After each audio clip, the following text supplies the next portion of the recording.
પાણી નથી આવતું અમને, પાણીના નામે બી એવું કહે છે કે એડજસ્ટ કરો, પીવાના પાણીમાં બી એમ છે કે એ તમારે એડજસ્ટ કરવું પડે. પછી કોઈ વાર એવું આવે કે 1 કે 2 ઓલું મગાવે પાણીના પીવા માટેના, એમાંથી એવો મેસેજ કરવામાં આવે કે ખાલી 1 બોટલ ભરો. નહીં, એવી રીતે કે 1 બોટલ ભરો, વધારે નહીં. પીવાનું પાણી બી 3-4 દિવસ કુલરમાં આવતું નથી. અત્યારના બી જોઈ શકો છો કે પાણી એકેય કુલરમાં આવતું નથી. 500 છોકરીઓ છે, 8 કુલર છે, એકેય પાણી કુલરમાં પાણી નથી આવતું. 500 ગર્લ્સ છે, આશરે 500, 450-500 મિનિમમ છે ને એમાં પાણી કુલરનું નથી આવતું. એમાં બી નાવાનું પાણી બી નહીં આવતું. નર્સિંગ વેક્સિન કેમ્પસ જે છે તેમાં જોવા જઈએ તો જે પ્રકાર અમને ફરિયાદ મળી છે બાળકો તરફથી, બાળકોનું એવું કહેવું છે કે અહીંયા જે જમવાની વ્યવસ્થા છે એ ખરેખર ખૂબ જ દયનીય પરિસ્થિતિમાં છે.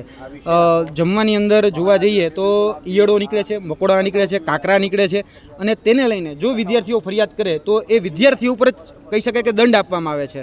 બીજી વાત કે અહીંયા જે સામાન્ય રીતે જે સુવિધા હોવી જોઈએ કે પાણીની, તો એ પાણીની સામાન્ય સુવિધાઓ નથી. યુરેનલની સુવિધા હોવી જોઈએ, તો યુરેનલની હાલત એટલી ગંદકી ભરી છે કે તમે જોઈ શકો છો કે યુરેનલ જવા માટે પણ જે બહેનો છે, ભાઈઓ છે, જઈએ છે તો ખૂબ જ ગંદકીનો સામનો કરવો પડે છે. અને ફરજિયાત તમે જમો કે ન જમો તમારે 2400 રૂપિયા આપવાના જ, એવું તો અહીંયા ફરજિયાત કરવામાં આવ્યું છે. પરંતુ જ્યારે અમે કમ્પ્લેન કરીએ છીએ ત્યારે અમને ધાક ધમકી આપવામાં આવે છે અને એ ધાક ધમકીમાં તમને સસ્પેન્ડ કરી દઈશું, તમારા જે કહી શકાય કે જેમાં તમે સ્ટ્રીમમાં એડમિશન લીધું છે એ એડમિશન તમારું બરતરફ કરી નાખશું, તમને તમારું વર્ષ બગાડી નાખશું, એ પ્રકારની ધમકીઓ આપવામાં આવે છે.